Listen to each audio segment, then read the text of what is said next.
ನಮಸ್ಕಾರಗಳು. ಸ್ಮಿತಾಸ್ ಮ್ಯಾಜಿಕ್ ಹ್ಯಾಂಡ್ಸ್ಗೆ ನಿಮಗೆಲ್ಲರಿಗೂ ಸ್ವಾಗತ.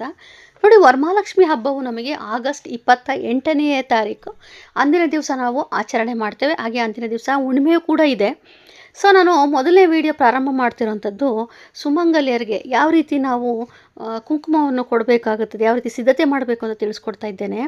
ನಮ್ಮ ಒಂದು ಸಂಪ್ರದಾಯದಂತೆ ನಾವು ಮೊದಲು ಮಾಡಬೇಕಾಗಿರುವಂಥದ್ದು ಬ್ಲೌಸ್ ಪೀಸನ್ನೇ ಕೊಡಬೇಕು. ಬ್ಲೌಸ್ ಪೀಸ್ ಅಥವಾ ಸೀರೆಯನ್ನು ಕೊಟ್ಟರೆ ತುಂಬ ಒಳ್ಳೆಯದು. ಹಾಗಾಗಿ ಒಂದು ಬ್ಲೌಸ್ ಪೀಸು, ಎಲೆ, ಅಡಿಕೆ, ದಕ್ಷಿಣೆ, ಬಾಳೆಹಣ್ಣು ಅಥವಾ ಒಂದು ಕಾಯಿ, ಅದ್ರ ಜೊತೆಲಿ ಅರಿಶಿನ ಕುಂಕುಮದ ಪ್ಯಾಕೆಟು, ಒಂದು ಏನಾದರೂ ಅವರಿಗೆ ಒಂದು ಗಿಫ್ಟು, ಒಂದು ದೀಪ ಆದರೆ ತುಂಬಾ ಒಳ್ಳೆಯದು. ದೀಪ ದಾನ ಮಾಡಿದ್ರೆ ಅವತ್ತಿನ ದಿವಸ ಒಳ್ಳೆಯದಾಗುತ್ತೆ. ಹಾಗಾಗಿ ಅದರ ಒಂದು ದೀಪವನ್ನು ಕೂಡ ಇಟ್ಟಿದ್ದೇನೆ. ಈ ರೀತಿಯಾಗಿ ನಾವು ಕೊಡಬೇಕಾಗುತ್ತದೆ.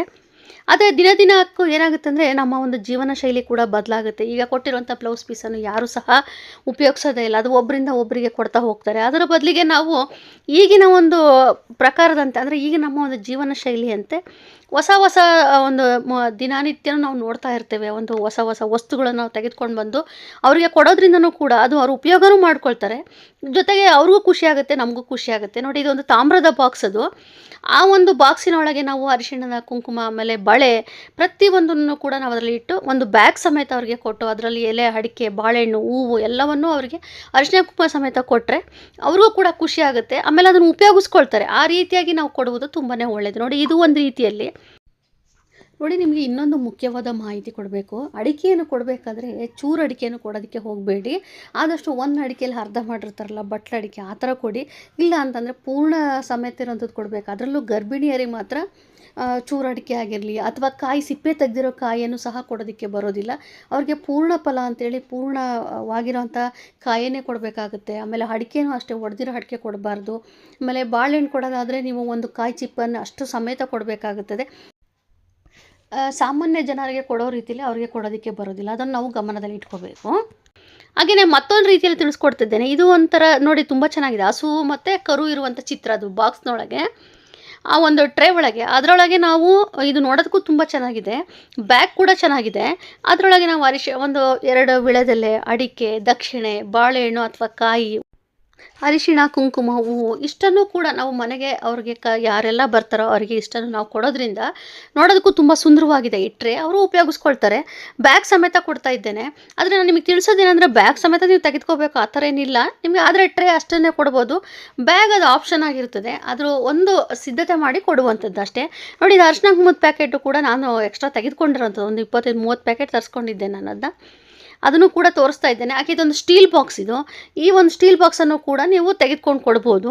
ನೋಡಿರಿ, ಎಲೆ, ಅಡಿಕೆ, ಬಾಳೆಹಣ್ಣು, ದಕ್ಷಿಣೆ, ಒಂದು ಸ್ಟೀಲ್ ಬಾಕ್ಸ್, ಅದರಲ್ಲಿ ಅರಿಶಿನ ಕುಂಕುಮದ ಪ್ಯಾಕೆಟು ಎಲ್ಲವನ್ನು ಸಹ ಇಟ್ಟು ಕೊಡ್ಬೋದು.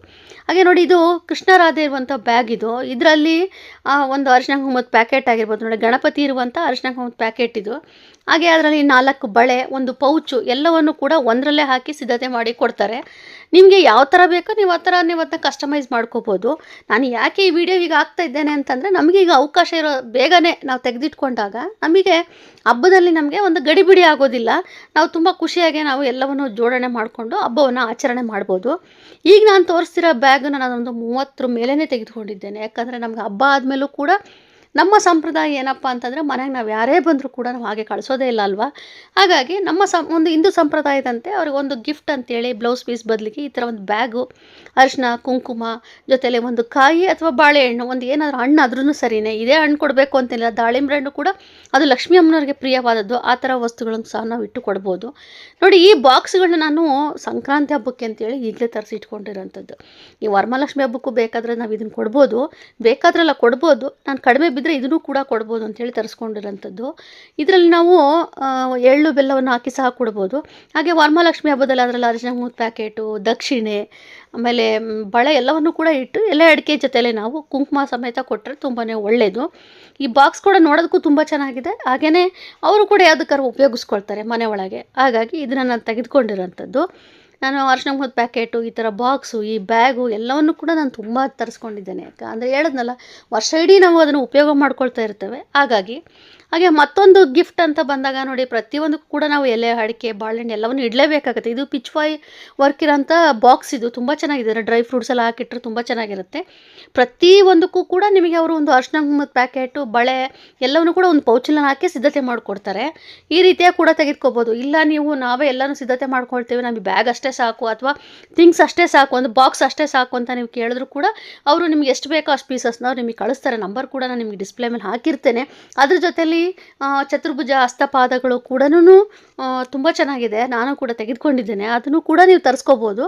ನಾನು ನಂಬರ್ ಹಾಕಿರ್ತೇನೆ, ನೀವು ಯಾವ್ದು ಬೇಕಾದ್ರೂ ತೆಗೆದುಕೋಬೋದು. ಇನ್ನು ವರಮಹಾಲಕ್ಷ್ಮಿ ಹಬ್ಬಕ್ಕೆ ಸಂಬಂಧಪಟ್ಟಂತೆ ನಾನು ಏನು ಹೇಳೋದಕ್ಕೆ ಇಷ್ಟಪಡ್ತೇನೆ ಅಂತಂದರೆ, ಈ ಒಂದು ಇಷ್ಟೆಲ್ಲ ನಾವು ವರಮಹಾಲಕ್ಷ್ಮಿ ಹಬ್ಬದಲ್ಲಿ ಕೊಡೋದ್ರಿಂದ ಅಷ್ಟಲಕ್ಷ್ಮಿಯರ ಕೃಪೆ ದೊರೆಯುತ್ತದೆ. ಮನೆಯಲ್ಲಿ ಧನಧಾನ್ಯ ಸಮೃದ್ಧಿ ಕೂಡ ಹೆಚ್ಚಾಗ್ತಾ ಹೋಗುತ್ತದೆ. ಸೌಭಾಗ್ಯ, ಆರೋಗ್ಯ ಮತ್ತು ಐಶ್ವರ್ಯ ವೃದ್ಧಿಯಾಗುತ್ತದೆ. ದಾಂಪತ್ಯದಲ್ಲಿ ಸುಖ ಸ್ಥಿರವಾಗಿರುತ್ತದೆ ಮತ್ತು ಕುಟುಂಬದಲ್ಲಿ ಸಂತೋಷ, ಶಾಂತಿ ನೆಲೆಸುತ್ತದೆ. ವ್ರತದ ಫಲವು ನಮಗೆ ಅನೇಕ ಪಟ್ಟು ಹೆಚ್ಚಾಗುತ್ತೆ. ಕಾರಣ ಏನಂದರೆ, ಅವತ್ತಿನ ದಿವಸ ನಮಗೆ ಶುಕ್ರವಾರ ಕೂಡ ಹೌದು, ಲಕ್ಷ್ಮೀ ಪೂಜೆ ಜೊತೆಲಿ ಹುಣ್ಣಿಮೆ ಕೂಡ ಹೌದು.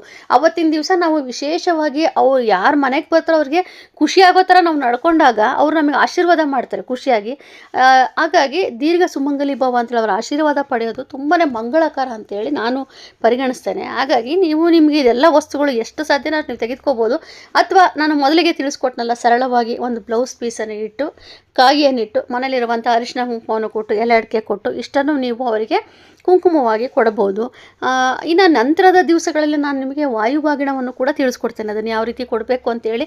ಇನ್ನು ಹಬ್ಬಗಳು ಇನ್ನು ನಂತರ, ಈಗ ಅಧಿಕ ಮಾಸ ಮುಕ್ತಾಯ ಆಗ್ತಾ ಇದೆ ಒಂದು ವಾರಕ್ಕೆ. ನಂತರದಲ್ಲಿ ನಮಗೆ ಒಂದರ ನಂತರ ಹಬ್ಬಗಳು ಪ್ರಾರಂಭ ಆಗ್ತಾ ಹೋಗುತ್ತೆ.